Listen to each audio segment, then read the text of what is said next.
Bueller.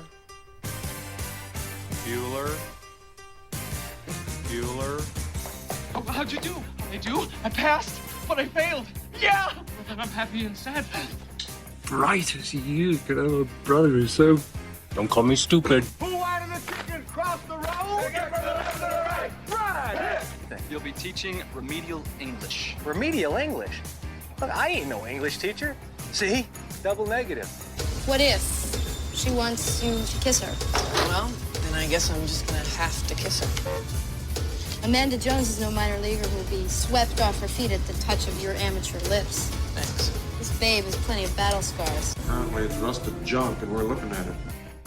Hello and welcome to Season 2, Episode 2 of Rusted Junk, where we'll be looking at the 1989 film Say Anything, starring John Cusack, Ione, Skye and John Mahoney.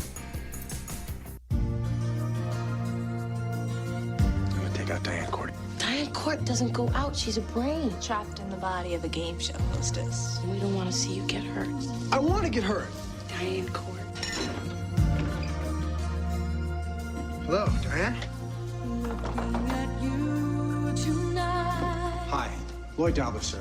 I'm an athlete, so I rarely drink. Kickboxing. You heard of kickboxing? Sport of the future? I can see by your face, no. My point is you can relax because your daughter will be safe with me for the next 7 to 8 hours, sir.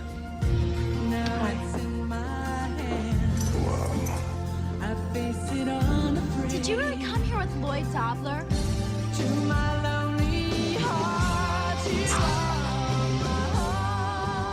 I'm looking for a dare-to-be great situation. Hang tough, Lloyd. I just can't have any social life right now. We'll be antisocial.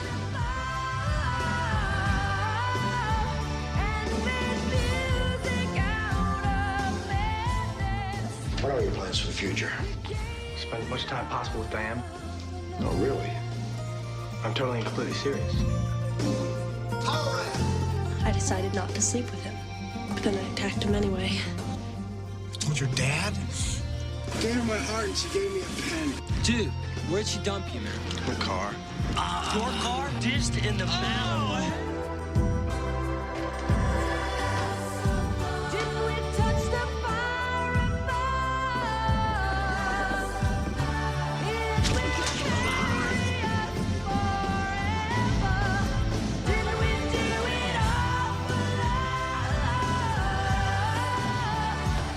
Hey, Lloyd, someone's here to see you. I need you. You do?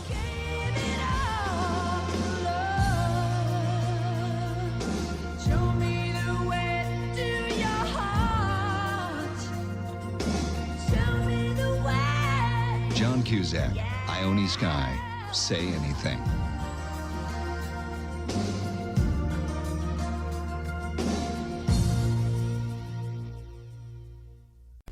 Okay, so that's the trailer. What do you think? Because you watched the trailer just before we record the podcast. We always watch and just refresh the memory. What do you think of the trailer? Sorry, I think it summarises the film, but it doesn't get across what I got from the film. Yeah, I think it misses some of the film. They show too much, and it kind of whitewashes it a little bit. I guess so. I guess that's not the trailer I remember that used to be on the old the VHSs. The old VHSs. The old VHSs. That one has the backing song of All for Love by Nancy Wilson from Heart, who was married to the director. Oh. They're not together anymore. They divorced in 2010. Oh, sorry. But yeah, I mean, it's just, I think in retrospect, you putting that on the back, it doesn't sound right. Anyway, I guess what we're saying is, don't go and watch the trailer. Just go and watch the film. Yeah, but they'll have heard the trailer. Yeah, but that doesn't give anything away if you haven't seen it. Not much, really. There's a lot of visual things in there that you need to see, like iconic scenes, but we'll get to that later. All right. So, before we go anywhere else, what do we give it out of 10?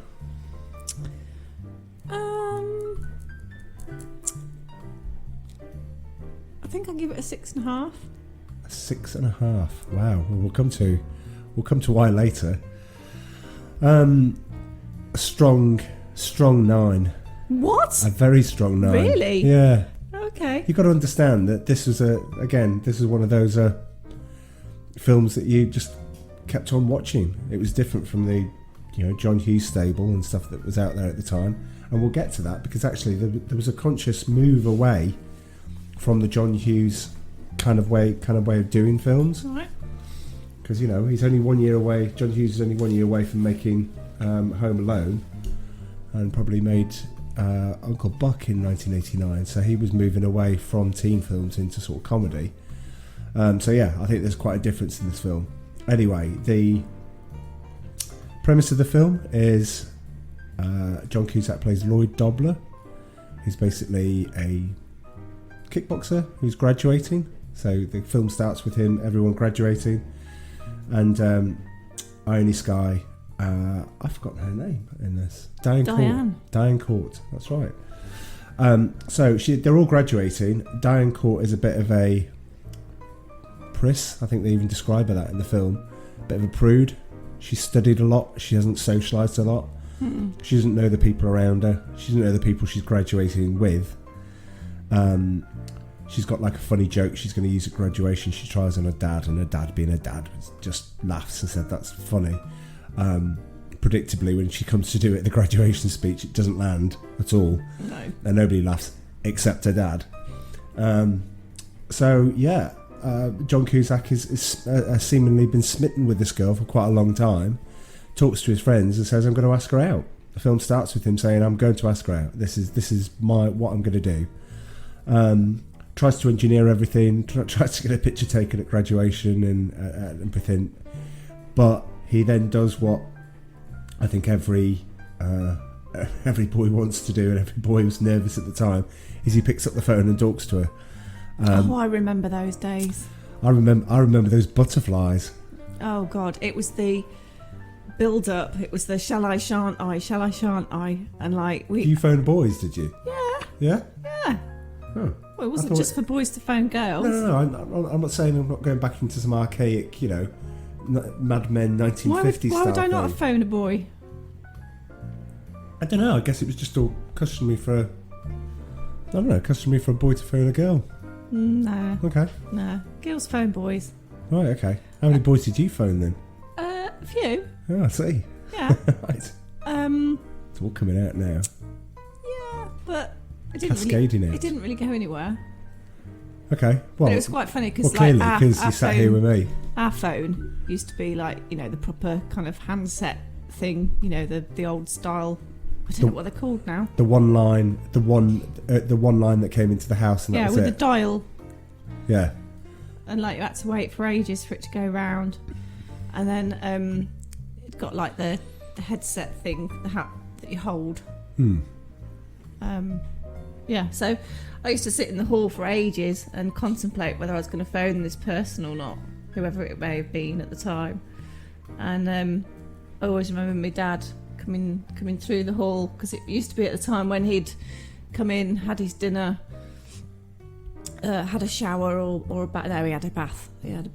And then he used to come down all fresh smelling and stuff, and then he was on his way out again, either to go and do some quotes for his building, or he used to go down the club, or so go and do like darts or whatever. And he always used to say, "Don't stay on that beeping phone too long. You're not the one that pays the bills." And this was all before like the friends and family and like the calls inclusive kind of plans. And if you're under, like, I don't know, if you're under 35 and you're listening to this, it was about 10p a minute or something, wasn't it? Yeah. Stupid. And your parents always used to shout at you, "Can you get off the phone? I need to phone your Auntie Ada." Yeah. But it's like, I've only been on it like 10 minutes. Yeah. Oh, teenage angst, phone angst. Anyway, he plucks up the courage to phone her. He doesn't get her, he gets her dad. I've done that before. Yep, leaves a message with her dad. She ends up like phoning him back. He's quite nervous. He's very nervous. He's very good. I mean, John Cusack is very, very good in this film. He portrays everything he's trying to portray, and everything he's trying to do in a scene, he just gets spot on. I can't fault him, but we'll get to that in roll call. So yes, she finally phones him. After the phone call, she kind of looks him up in the yearbook. Yeah, she she doesn't know who he is. And then she looks, and then the look on her face is like, oh, right, okay, is that it? He goes to her house, picks her up. He basically says to her, "Do you want to go to the graduation party?" And she's like, "Well, I don't really want to go because I don't really know anybody there." And he kind of convinces her and said, "Look, come with me, and we'll go and meet people. You can go and talk to people." It turns out that when they get there, and there's a nice cameo, which isn't actually mentioned. It is actually a cameo of Eric Stoltz. Eric Stoltz plays the guy, he's supposed to be in his early 20s, I suppose he was by that time, who plays the guy that puts on the graduation party for everyone every year and dresses up like a rooster. And it looks like a great party that they both walk into. Looks absolutely awesome. But I guess the bit before that is when he goes to it. Her dad opens the door to him, and he's there and he's going, "Yeah, I just want to let you know, I don't drink, I don't smoke. I like kickboxing, kickboxing, sport the future, Don the Dragon Wilson, people like that. Anyway, just let you know that your daughter will be safe in my hands for the next 8 to 9 hours." And it's kind of like, and the dad doesn't really know what to think. But yeah, so off they go to the party. People that she doesn't know walking up to her and saying, you are like an inspiration, and I guess she gets like a different view of things from going to the party. Yeah. She sees people in a different way. John Cusack, because he doesn't drink, gets assigned the keymaster role, which means he has to look after everyone's car keys and then judge whether or not they're actually sober enough to drive at the end of the night, which I always thought was a really, really weird thing. Why would you go to a party, put your keys in a thing, and then start drinking? So, admittedly, start drinking at the start of the night. So let's say 8 o'clock. So are you supposed to stop drinking at some point to sober up to then you get your keys back from the keymaster? I don't understand how it works. Well, the weird thing is, at the end of the party, the bag was empty apart from one key. Right. So it means, what's the point in having the keymaster? Because if the bag's got to be empty by the end of the party, everyone's taking the cars. So half the people weren't drinking. Or so they it were. Sound like a fun party to me. But anyway, so there's one person left, and they don't know where it is because there's one set of keys. It turns out to be a guy horribly drunk in the toilet, and they offer to give him, even on their first date, they offer to give him a lift home, but he's forgotten where he lives. So they drive around for most of the early hours and to the break of dawn. And eventually, the funny scene is he says, "Oh, wait a minute, that's my house," and the car just brakes, turfs him out, and it's kind of like and it. then they're gone. But then they go and hang out at the 7-Eleven, equivalent of the Co-op or Spa over here, I think.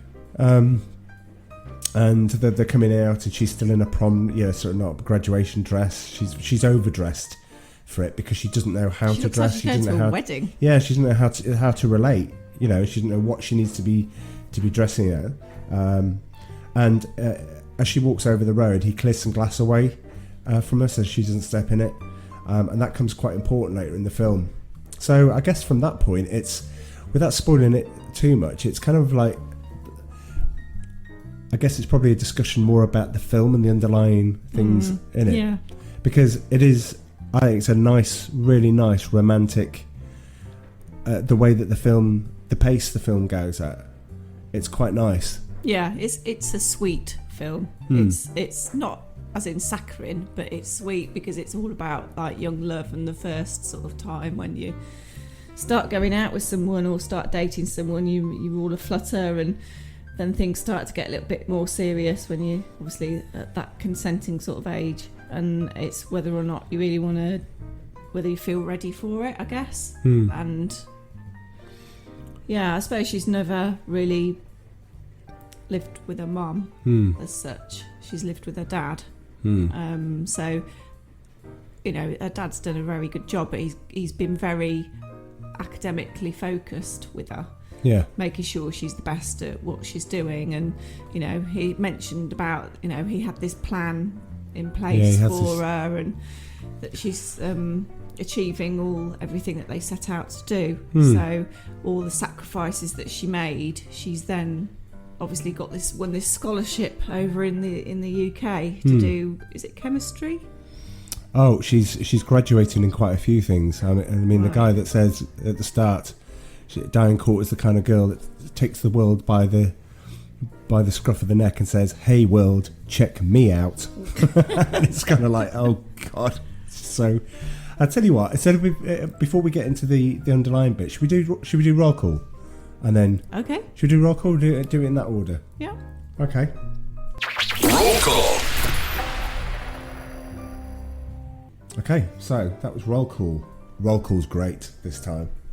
I mean, you're starting off with John Cusack, who I would say is my personal favourite of the films of the 80s, of the collective films of the 80s.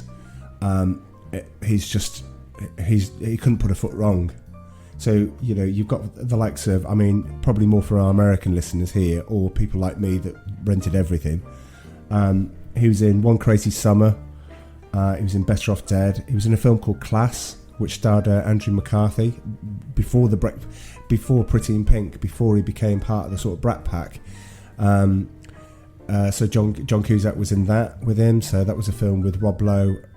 Jacqueline Bisset played the older woman that Andrew McCarthy was going out with. It was all quite convoluted. I realised watching that at age 11, there's a lot of complex issues in that would have just gone straight over my head. Good. But my parents rented it, they stuck it on, and we were allowed to watch it. So I do remember it. It has quite a visceral opening scene. If you've never seen it, it's very... when you go back and watch that and then say, if my parents were negligent showing me that at age 11, I think probably they were. But they don't listen to this podcast, so that's all right. John Cusack, I think his first role was in 16 Candles. I think it was 16 Candles. No, it was in Class, sorry, and then 16 Candles. So he was in John Hughes' first proper teen film. And I remember seeing that when I went to see 16 Candles. I was like, I forgot John Cusack's in this. But he's not high priority. He's very much sort of in the background, but he's very integral to the plot.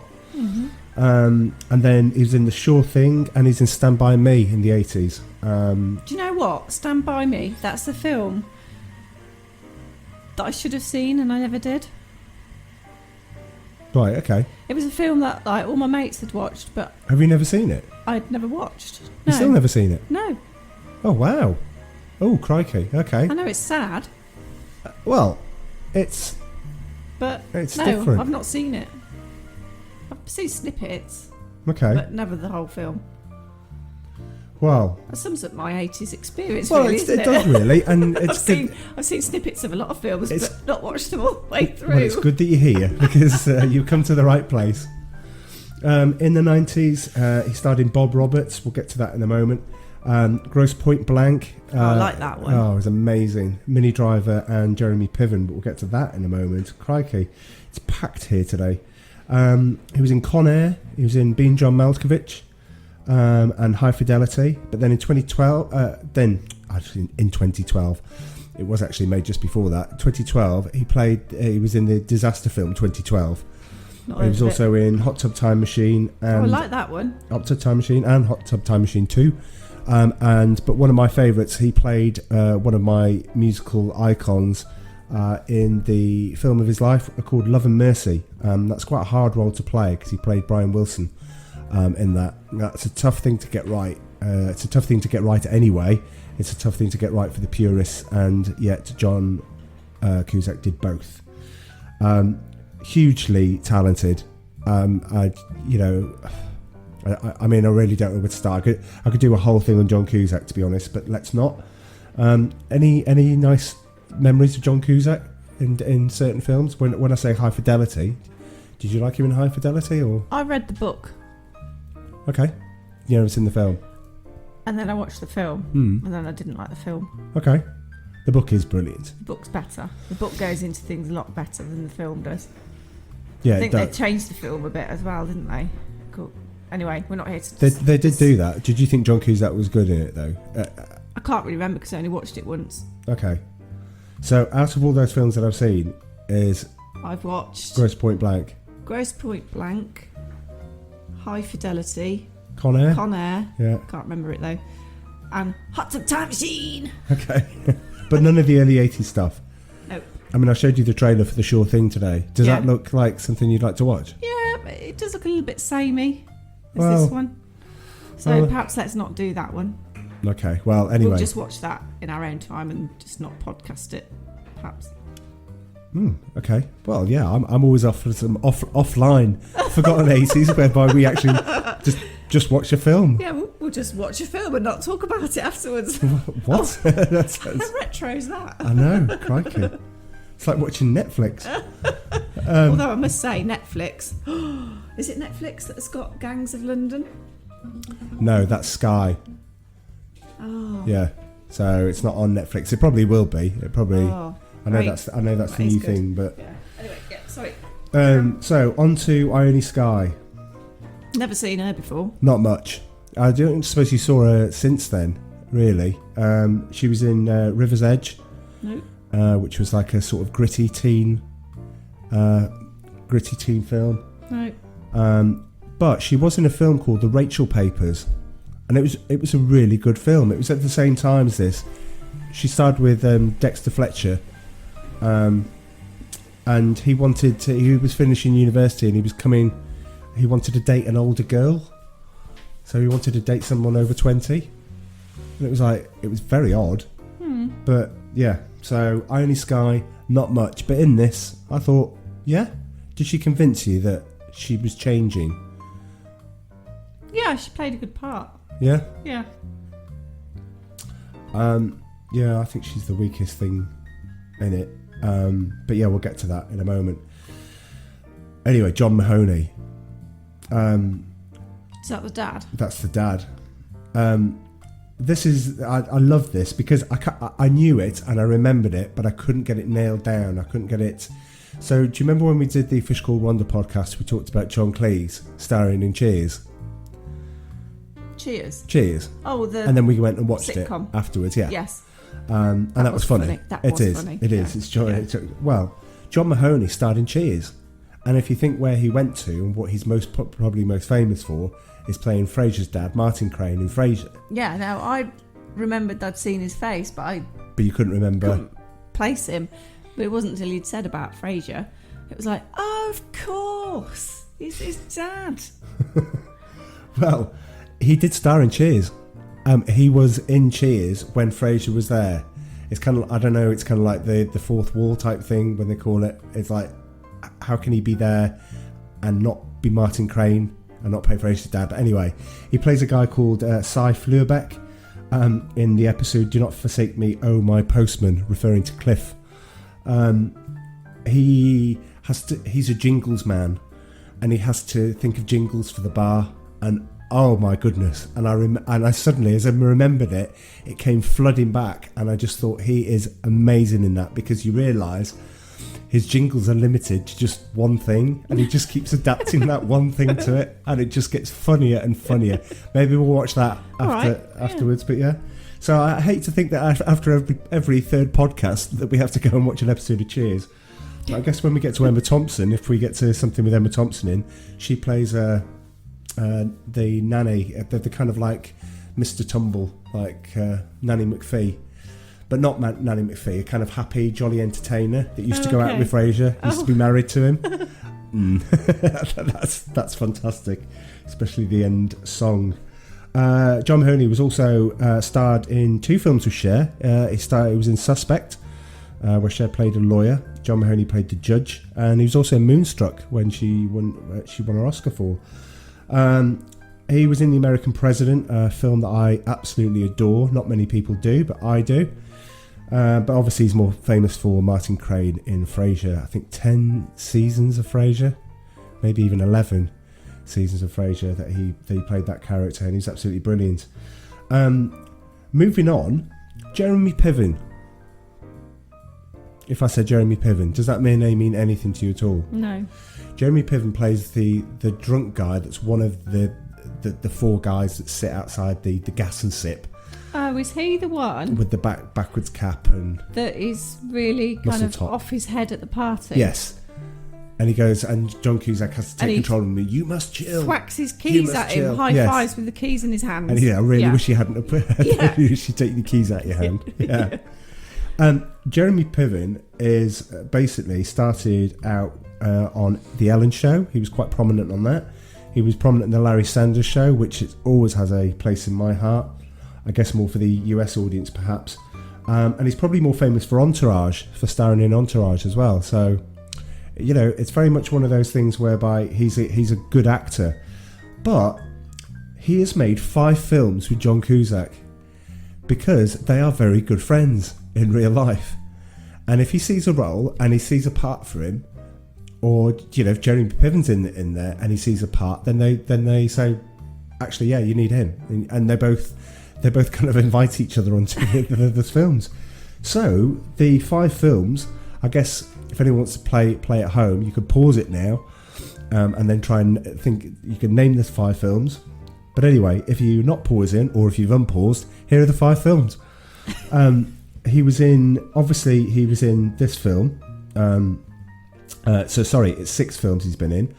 So he's been in Say Anything, he's been in Serendipity, he's been in Grosse Pointe Blank, where he plays his best friend that hasn't seen him in 10 years. So when he goes home for his reunion, Jeremy Piven's the guy that comes out with the 10 years, man, 10 years. He was in Bob Roberts, which is an incredibly good film starring Tim Robbins. If you haven't checked that out, please do. It's just incredible, and it's a political film, but it's a jokey. It's like filming this fictional character called Bob Roberts who's standing for the Senate, and it's just great. I could watch that. That's definitely one of my Desert Island films.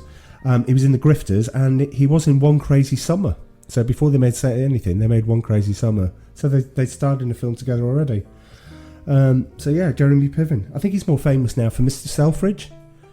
He's the lead in the ITV thing that we don't watch. I don't know if you watched it. No idea what you're talking about. Oh, the guy that founded Selfridges. He played the guy that founded Mr. Selfridge, who founded Selfridges. that sell fridges. They don't. They sell fridges at Selfridges. Oh, good lord. They do. They sell expensive wine as well. Let's move on. Okay. Who else have we got? Anyone Pamela else? Adlon. Who? She is Pamela. famous for being in Californication. She played Runkle's wife in California. Runkle. Oh, I love what that. What a character. What a character. Californication. Oh my god, that's amazing. And she's also in, to bring up to date, she's in Better Things. That's quite funny. Some of it's a little bit. Some of it suddenly it takes a direction tedious. for like 3 episodes and you go, where's the comedy? But all right. Lily Taylor plays John Cusack's best friend in this. She didn't do an awful lot more, but fun fact, fans. Try and say that 3 times. Lily Taylor, she's having a baby, which was probably the last of John Hughes's teen films. It was almost like now these teens are getting married and they're going to have a baby, and it's kind of like moving on. Anyway, she was in that.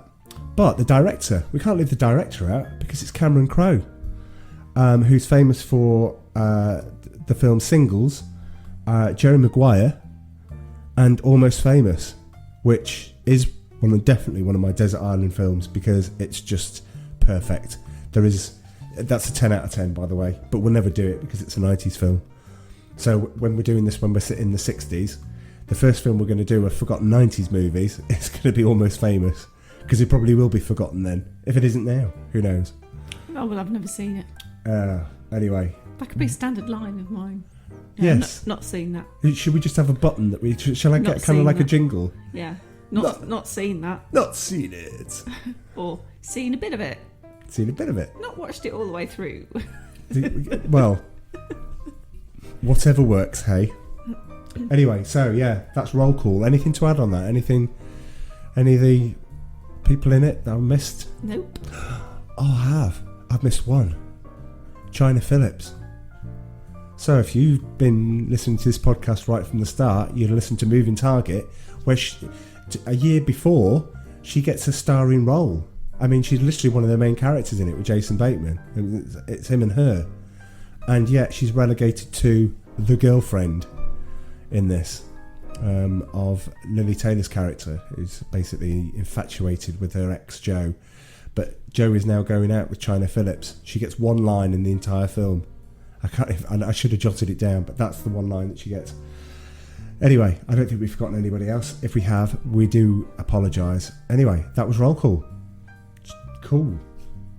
So back to the film. I think when you look at the film again, you were right to point out that the dad has the plan, and there's something inherently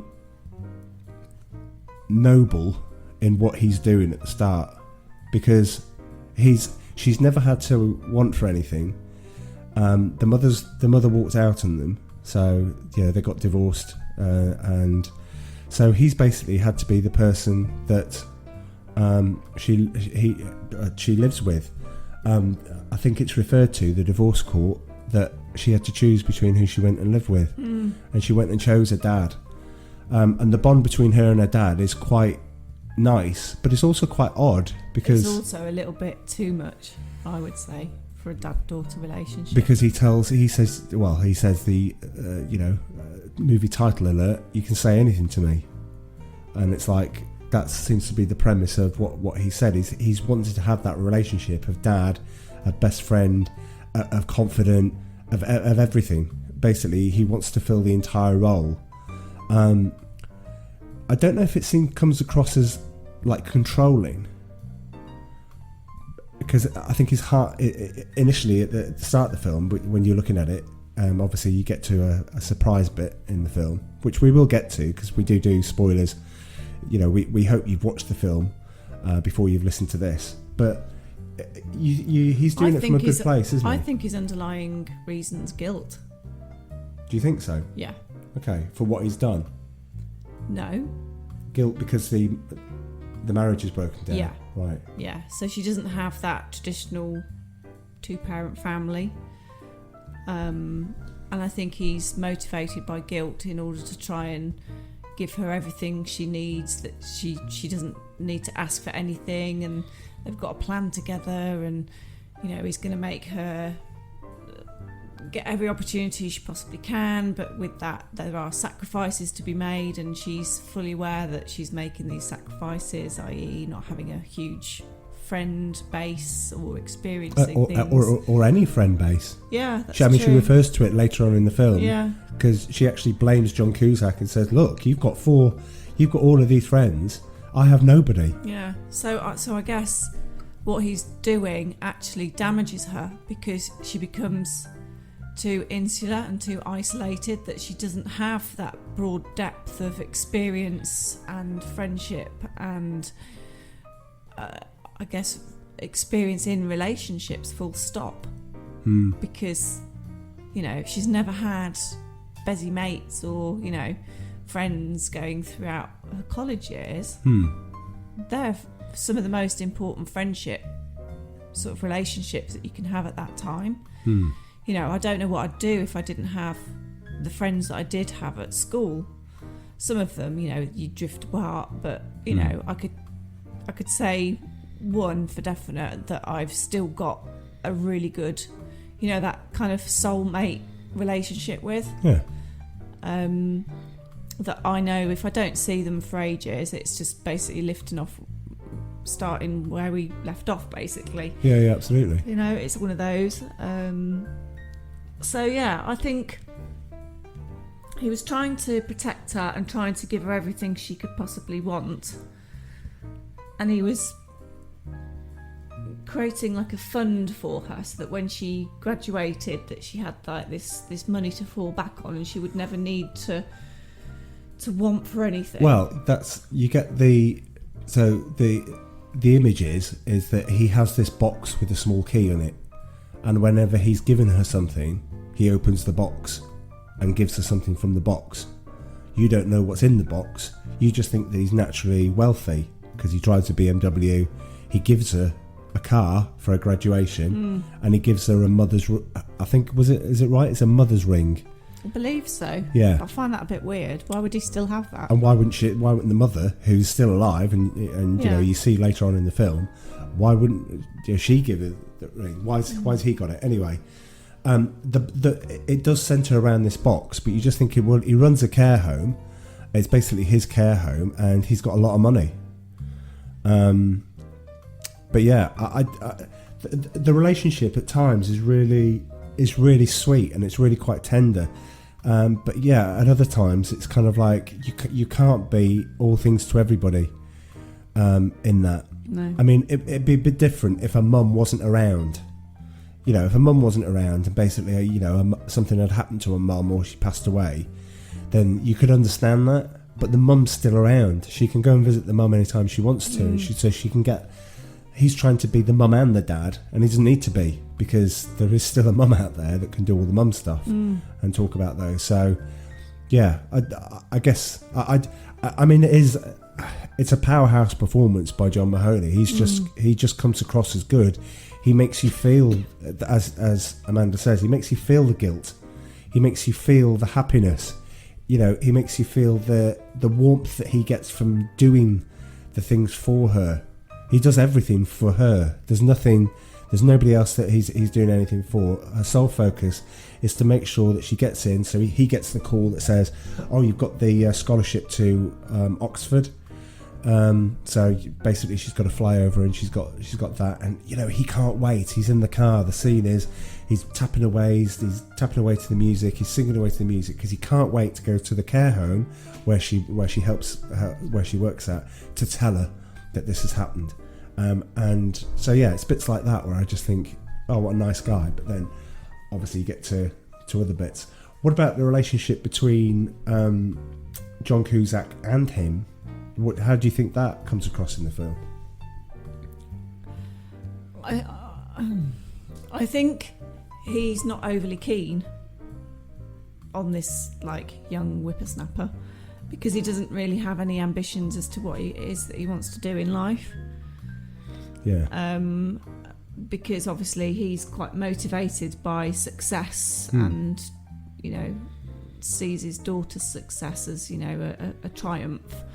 So he's almost the reverse of that. He's like enjoying life, has no real commitments, but he knows what he doesn't want to do. Yes. Sell anything bought. That's imported, exported, or processed, or something. Or process anything bought and sold. Yeah, and that's like, a great line. So he's basically into kickboxing then. and that's the bit, right? So the bit that you just mentioned, that conversation, was because he's invited on the second date. The second date, if you can believe it, he's invited round to meet the dad and sit down and have a meal with, and his dad's friends from like the bridge club and the care home or something like that, and you know, just people that think they're important, you know. It's those types of people. But when he first meets John Cusack, that's a lovely moment. When John comes to the house to pick up Diane for the first time, that's a lovely moment, because he's smiling because he genuinely likes John Cusack. I think he genuinely likes his personality. He will always just see him as a distraction on the way to Diane going to Oxford. When it starts becoming more serious, and when it starts becoming that Diane is falling in love with Lloyd, his whole demeanour, his complete demeanour changes. And he's, you know, you see him when they're together, you know, so one of the scenes is that he's trying to teach her how to drive. And the car's stopping and starting, and it's just going round in a circle outside the care home, so it's not actually on the road. And he's looking out, and it's like, not disapprovingly, but the movie takes you on that journey, his journey of, wait a minute, this guy's now a threat to not only her going to Oxford, but he's a threat to me. Yeah, he's going to take out everything. Another person in the relationship, yeah. And she's suddenly seeing the light. I guess you could see that the whole film is about her seeing the light on, there is a life outside of this relationship, B, this working thing that she's done, and she's seeing other people, and she's seeing friends and everything else. I think their relationship, the father-daughter relationship, is all based on that trust element. And as the film transpires, he's not being fully honest with her. And I think the relationship of trust then breaks down, and her whole sort of basis of their relationship, in her opinion, is then shattered, because it was all about trust and the fact that she could talk to him about anything, and he wouldn't immediately blow his top. He would be there and he would listen, and he would sit and talk things through with her.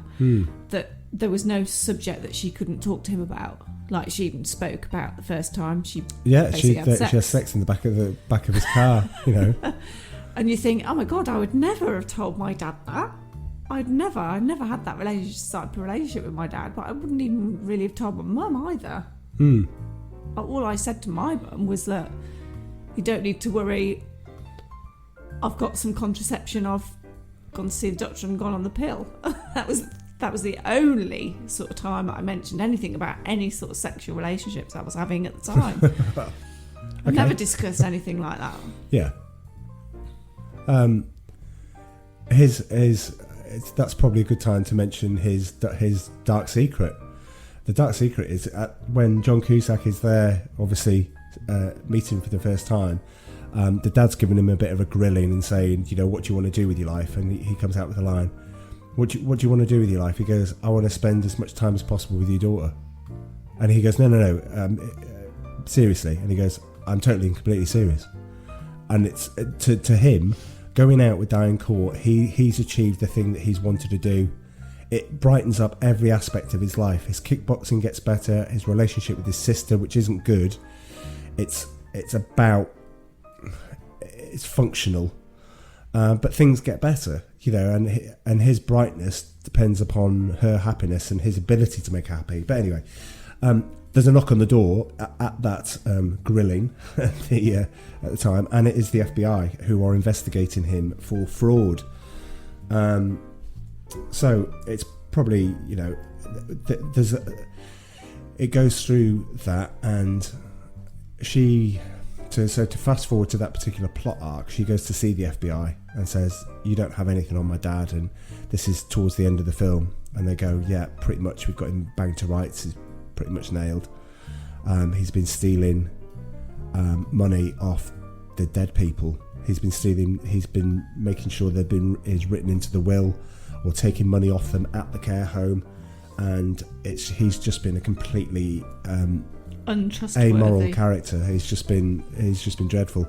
She goes back to the house. She finds the key. But he justifies it. Well, this is it. But I was always going to say, she finds the key, or no, she breaks it open with a knife. She breaks open the box, this centralised thing that is in the house, which is the focal point of his, and she breaks it open, and it's just got hundreds and hundreds, well, thousands of dollars in it. $100 bills. $100 bills, and basically that's how he's been doing that. She drives to the care home. She says to him, you would tell me anything, you would never lie to me, did you do it? And he goes, no. And she says, swear to God. And he goes, swear to God.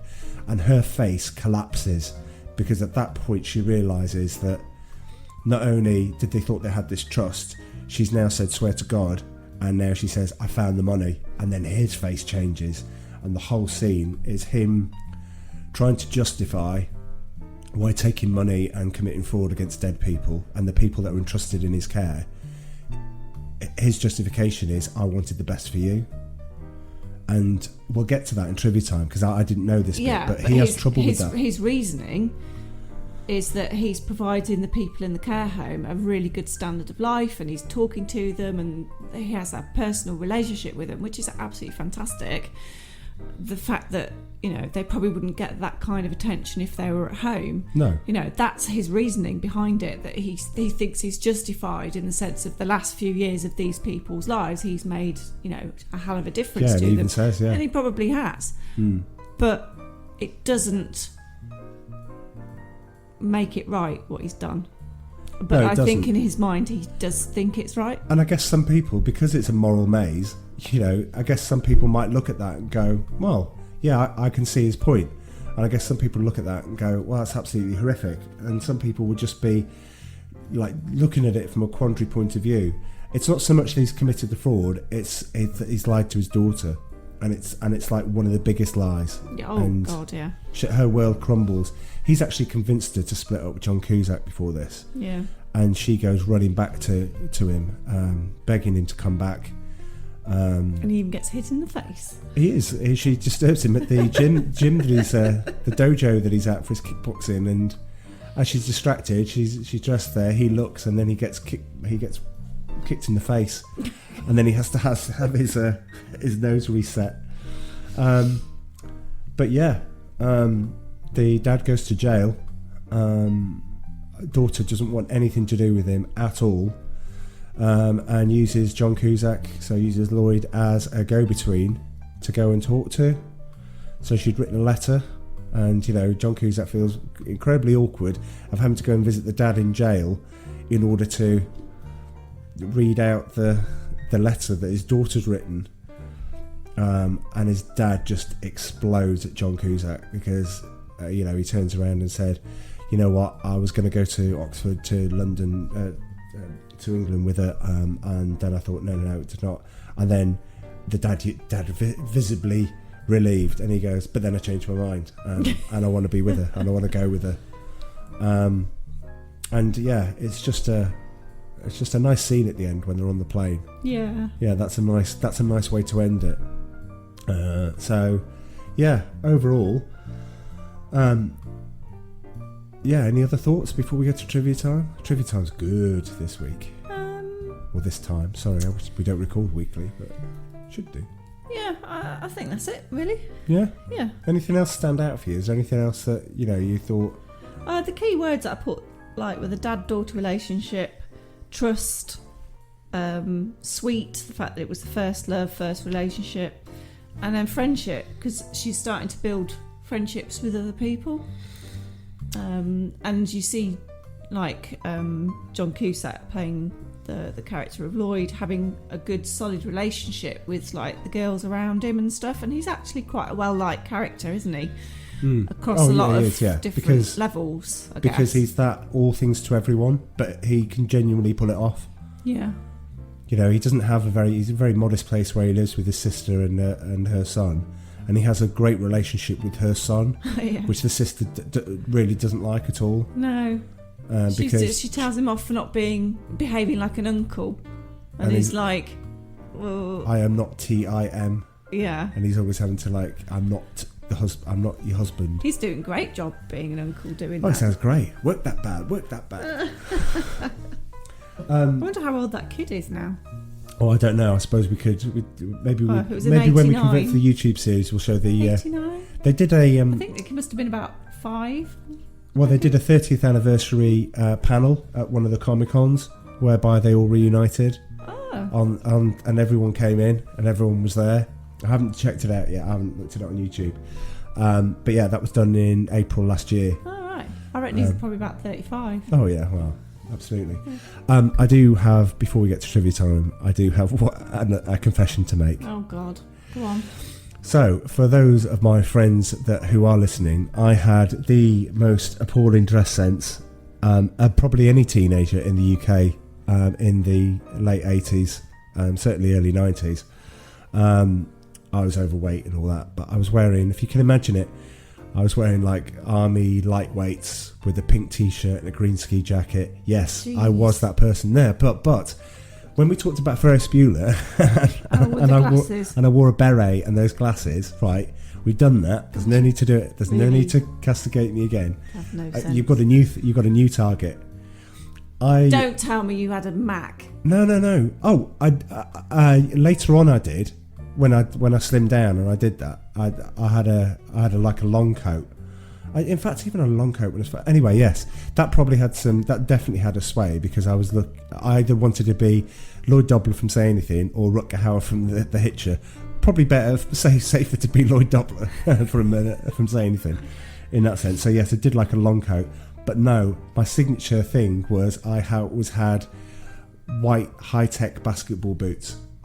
And the reason I had those is, and I changed them, I literally changed overnight when I saw Say Anything, and I saw Lloyd's basketball boots, which are nothing like white high top, but they are whitish basketball boots. Oh my See, you've got to understand how these films have an effect on me. I just thought, that is cool. John Cusack is cool. John Cusack's been in all these films that I've seen. One Crazy Summer, Better Off Dead, 16 Candles, you know, sure thing. And I was like, and here he is making this film, which is incredible. So you think by wearing some kind of... there's some sort of vicarious living in, You think it's going to make you cool? I think I might have had them all on at the same time, so you could probably God. You could probably piece together the 80s films based on what I was wearing. I'd be like a walking one-man quiz. I'd walk into the room, just stand there, and go, right, tell me the films. So yeah, it's like did you ever play that game where someone drew the feet, someone drew the legs, someone drew the body, someone drew the arms? You'd fold the paper over. I bet you look like one of them. Most possibly, yes, absolutely. Oh my God. Well, thank you for that. Okay, well, thank God you don't do that anymore. Yes, well, anyway, I don't. I've missed out one of the sections of Trivia Time. I think it might still be upstairs. Anyway, we can go without it. It's fine because we have plenty here. God, how many pages? It's all good. So yeah. So now it's time for Trivia Time. Trivia Time. So, who went for the role of Lloyd Dobler instead of John Cusack? Tom Cruise. No. Oh, okay. Do you know what? Let's have a guess based on all the other times that we've had a guess on who went for that role in the late 80s. One of your favourites, maybe? Yes. Robert Downey Jr. Yes, he went. He turned it down. Oh, did he? Yeah. Too cool for that then. Not cool enough. No, I would he's say. too cool. He's not. He's cool now. Well, yeah, I suppose it was cool then. Yeah. Christian Slater. Yeah, I could see that working. The actor that eventually played Joe was Lauren Dean. So he didn't get the part, but obviously he got cast as Joe, which is the boyfriend in it. And Kirk Cameron was also going for the role. For the role of Diane Court, Elizabeth Shue from Cocktail, Adventures in Babysitting.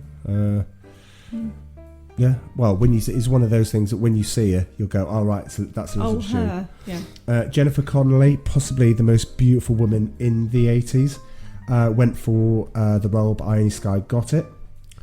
The role that Pamela Adlon, who obviously Californication and Better Things, was just a role written for her. Oh. And they actually turned Julia Roberts down, who applied for it, and said, "No, we've written this role for her," because he was just impressed with her acting. It's really funny actually, because when you see her, she looks quite a little bit younger and quite a little bit sort of less tomboyish, but just the looks that she gives, it's just like, oh my God, that's just so her. yeah, absolutely. And the mannerisms and stuff. I mean, we'll get to that in the moment.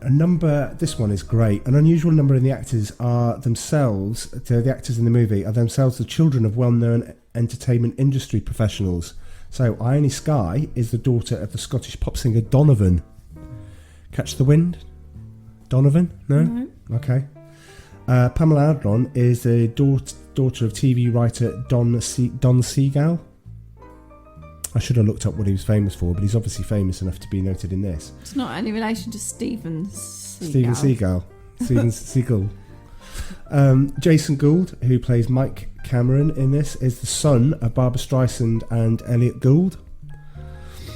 China Phillips, Mimi, that's her name, is the daughter of John and Michelle Phillips of the Mamas and Papas. So basically musical heritage there. And Amy Brooks, who plays DC, one of the girls, is a daughter of director, writer and Say Anything producer James L. Brooks, who then went on to do The Simpsons. Oh. So yeah. It takes place in Seattle, which is later the backdrop for Frasier, with two cast members, John Mahoney, and I forgot to mention Baby Newirth, who plays Frasier's wife, Lilith. She's in there as the guidance counsellor that turns up at the party. That's her first film role. Right. doing that. American rock band Say Anything is named in reference to this film, with the frontman Max Bennis saying it was a favourite of his growing up. On April the 30th, 2019, the film had a 30th anniversary screening at the Tribeca Film Festival, with Cameron Crowe, James L. Brooks and Ione Skye in attendance. When the film ended, they were joined on a discussion panel with John Cusack on Skype. He was originally going to be at the person, but couldn't make it because he was working on something else. During the panel, Cameron Crowe revealed that before casting John Mahoney as James Court, are you ready for this? Dick Van Dyke expressed interest in the role. To the point where he met with Cameron Crowe and Mr. Brooks to discuss the screenplay. He then said that they also stated on in the early process of the casting process, early part of it, the production sent the screenplay to Richard Dreyfuss, who sent it back with a note saying, great script, want to play Lloyd. So I guess he was pretty old then to play Lloyd, but I think he liked the character and the way it was written that much, knowing that he couldn't do it. It's included in the American Film Institute's 2000 list of the 500 movies nominated for the top 100 funniest American movies. Don't know how that works, so it's in there somewhere. Lloyd's sister's played by Joan Cusack, which is real life sister, so the brother and sister relationship that they have. And Ione Skye admitted on the film's audio commentary, which I do have but I've never watched, that there was definitely off-screen chemistry between her and John Cusack, and that had they not been involved with other people at the time, they would probably have gone home together the day they shot the scene where Lloyd teaches Diane to drive. Because the chemistry was pretty good. Anyway, some other ones. Cameron Crowe based the script on a real-life heartbreak. Until Say Anything, Crowe hadn't written a love story. He told the San Diego Union Tribune that the movie is a love story for people who don't say that I love you. And in 2009, told the Los Angeles Times, says it's a very personal movie, and it reminds me of falling in love, falling out of love, and falling back in love with life and all the unexpected glories and pain that happen along the way. The personal part references his first love and heartbreak. She fell for me, I fell for her, just not at the same time. He said, and yes, I used to drive by her house late at night, listening to music, feeling like a sap and somehow heroic at the same time. She was already with somebody new, but I was going to wave the flag of our great love, even if I was the only one at the ceremony. Aww. That's Cameron Crowe. Another one, I won't read them all out. After starring in a string of teen films, John Cusack was against starring in another teen movie. So I've listed all of those movies, and he didn't want to do it. Cameron Crowe said he told me he never wanted to graduate again in a film. Crowe said why Cusack was reluctant to take the part. He said he had graduated like 6 times already. We used to pull out the graduation gown, and he'd go, ah. With a little coaxing from John Mahoney, Cusack read the script and liked it, calling Lloyd a great American character. He's somewhat eccentric, Cusack relayed in the film's production notes. He isn't a tunnel visioned urban teen preoccupied by sex, school and his job. I realised I would never be 20 again, so I might as well cap off that phase of my career on a positive note. I'm glad I took the part. Ione Skye, she was the complete opposite of Diane Court in real life. Oh, really? She's a bit of a tearaway, was she? I think these are good. The actress had trouble identifying with the A student Diane Court because she wasn't like that. I wasn't a good student, she told the Los Angeles Times. I grew up with my mother, not my father. I kind of had a wild childhood, even the father stealing money from old people. I was saying to Cameron, I can't access why this would upset me. I know, which I think is... right. That didn't seem bad to me at the time. No moral compass, maybe? Skye's real-life father is famed musician Donovan. 2 years after the movie came out, Skye married Beastie Boy Adam Horovitz. The couple divorced in 1999. This one is great. So, Pretty in Pink fans, hold the phone. They made the dad guilty to be different from Pretty in Pink. Crowe told Entertainment Weekly he had a difficult time casting the father. Rob Reiner was the first choice, but wasn't acting at the time. We just kept hearing about John Mahoney, and then he came in and he was so disarmingly charming and looked like William Holden, so that kind of like wholesome, kind of like father character type. A lot of people, even actors coming up for the part, wanted to know, why does the father have to be guilty? The answer was, without the father being guilty, it's Pretty in Pink.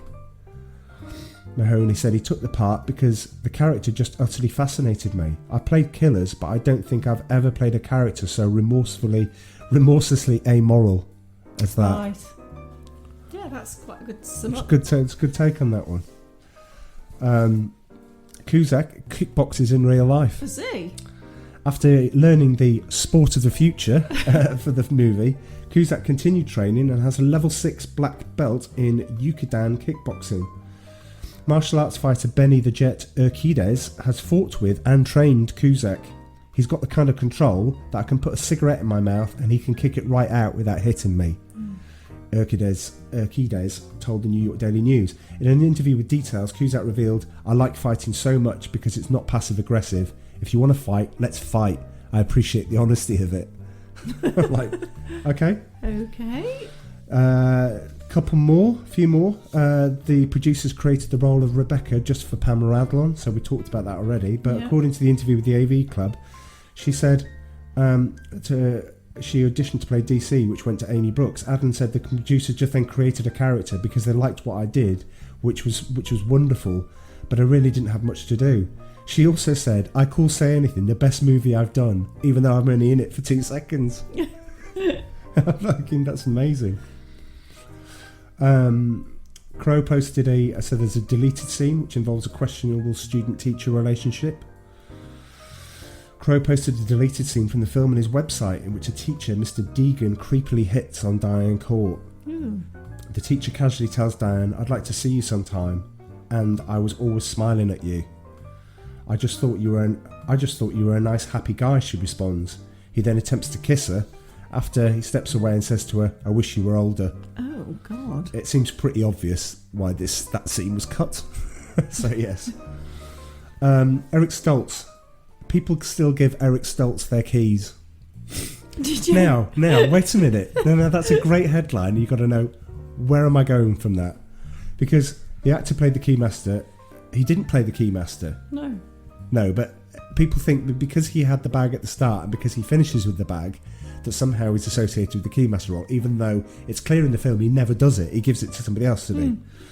The actor played the Keymaster during a grad party scene, and his one duty was to collect everybody's keys at the beginning of the party and distribute them at the end. So maybe he was, because it was full. The bag was full. Yeah. Even though people still added to it. I still have people come up to me at parties and hand me their keys. He reminisced to Movie Hole. In addition to playing a small role in the movie, he also worked as a production assistant on the set. A sitcom of Say Anything was in the works. They wanted to make a sitcom of Say Anything. I know. Cameron Crowe put stop to it. In 2014, Fox gave the green light for producers to adapt the movie into a single-camera TV sitcom, which would take place 10 years after the film's events, but apparently didn't bother to ask Cameron Crowe for his blessing. Oh my God. Once he found out about it, he tweeted his dismay about the project and said, I have no involvement in trying to stop it.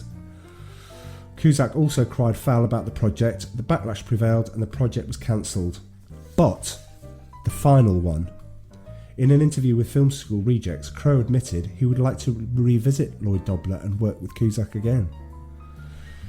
I only mentioned it to Cusack once, Crowe said. In the spirit of the Truffaut movies, where Antoine Daniel, I should know more about that, would come back and be in a different context. I really did think that Lloyd could be worth revisiting in maybe a completely different context. So, I don't know. I guess it'd be a kind of spiritual follow-up. I don't know how strict of a sequel it would be. I don't know which characters would appear or reappear. It just feels like a character I could still write for. Cusack told the ladies of The View that he'd be up for doing a sequel if Crowe asked him. So, watch this space. Say Anything 2. The romance continues. I don't think there should be a sequel. You got to leave it there, really, don't you? Yeah, I don't think there should be. No. It just feels a bit weird to do that. Yeah, it's self-contained. It's like it's like saying it's a moment in time. It's like saying, should we do a sequel to The Breakfast Club? You're like, what? What's going on? Anyway, so yeah, there we go. That's Say Anything. Anything else to add at the end of that? Anything that I've missed? Anything that's... Oh, on the percentages, it got 98 and 85%. I'm not surprised. And there's you with your 6.5. dragging your 6.5 behind you like a tire on a string. You know, it was a good movie. Now that we've talked about it, now that we've talked about the in-depth things and the things that we probably didn't think about at the time, do you not think it's a deeper movie than a 6.5? Do you not think it's a better crafted film than a 6.5? No. Oh, I thought I was going to get you to hike it up to a 7. No, it's a 6.5. Go on, give it a 7. No, it's a 6.5. Right. It's a bit mean. Well. Right. What are we doing next? Oh, I don't know. Oh, I must apologise for the gap from the last podcast to this one. I guess we've just drifted and been succumbed to the drift of what is the quarantine arrangements here in the UK. My job, I've just been absolutely flat out with it. So that's a good thing, I guess. And me too. But I'm having to homeschool. Yeah, you're having the homeschool. So yeah, we both have it. But I guess also what's happened is Amy's been having a later bedtime, which then means... It means we get about an hour to watch something we get an hour to watch something out. before we then are absolutely shattered and go to bed. So normally she's in bed and we start something at 9 p.m, don't we? So yeah. To watch a movie, and then we can make notes, and then we do the podcast like a couple of nights after. But that hasn't materialised because she's getting to bed later and later and later. So it's knocked out our sort of slot to do that. We do aim to do one in the next 10 days, I would say. Oh, do we? Yeah. Okay. Yeah, let's not have a gap let's of get her nearly in a bed month. a bit earlier. Yeah. Yeah. Yeah. So, don't know. There was talk of you thinking. Did you not say this morning that you'd like to do the Breakfast Club at some point? Yeah, I think we should. Because otherwise, season 2 is in danger of being forevermore known as the teen movie season. Well, it could be. Because that's okay. Hey, they've got plenty of takers. Okay, that's fine. Well, teens are your formative years. They are, and the Breakfast Club is probably the most important film of the 80s. I mean, we're not teens anymore. We're far from that. We're probably closer. We still remember what it's like to be closer to retirement than we are to our teens. That's a terrible thought, isn't it? Oh, blimey! Feels a bit like the line in the Breakfast Club: "When you get older, your heart dies." Oh God! I know. It's no. Well, no, it doesn't. But in the context that she says it in the film, the context Ali Sheedy says it in the film, it does make perfect sense. But oh God, I can't wait to watch the Breakfast Club again. It's just anyway. By the way, I realised yeah. the baseball team. I realised completely after we did the podcast, it was the New York Yankees that I saw with the Baltimore Orioles. For all those people that were just sitting there drumming their fingers, waiting for an answer from the Ferris Bueller podcast, your prayers have been answered. It's anything else we need to mop up on? No stone left unturned. No, I don't think so. There was okay, this is the final thing. Trust me, and then you can all go, and then I'll go. Is you can actually meet John Cleese. You can. There's a. I forgot what it's called. You can meet John Cleese virtually. So basically, you can pay to hear John Cleese do his show that he did, and then afterwards you can actually pay to have 5 minutes with him and ask him whatever you like and talk to John Cleese. Just the two of you, like on a Zoom thing. I think it's either 5 or 10 minutes or something like that. You pay $200 and you get 10 minutes with John Cleese. And there's part of me that goes, oh God, if we thought about that before the podcast. Yes, our special guest to talk about A Fish Called Wanda is John Cleese. Yeah, but I bet there's probably restrictions. We wouldn't have been able to broadcast it or anything. We'd have the copyright to that conversation. I don't know. Well, I don't know. I didn't look into it, but oh God, there's so much. There's part of me that went, should I buy it for Dad? Should I buy it because Dad adores John Cleese? And I'd be like, oh God, your dad would spend the 5 minutes working out how the tech works. Yeah, exactly. Next thing you know, you've got 1 minute left for a question. Yeah. Oh, anyway, he's gone. John's gone. On that note, we are going to. Well, I am going to say cheerio, but we're going to say goodbye. So cheerio. Toodle pip. And we'll see you again soon. Rusted Jug Rusted Junk. Rusted Junk. The Forgotten 80s Movies. The Forgotten 80s Movies.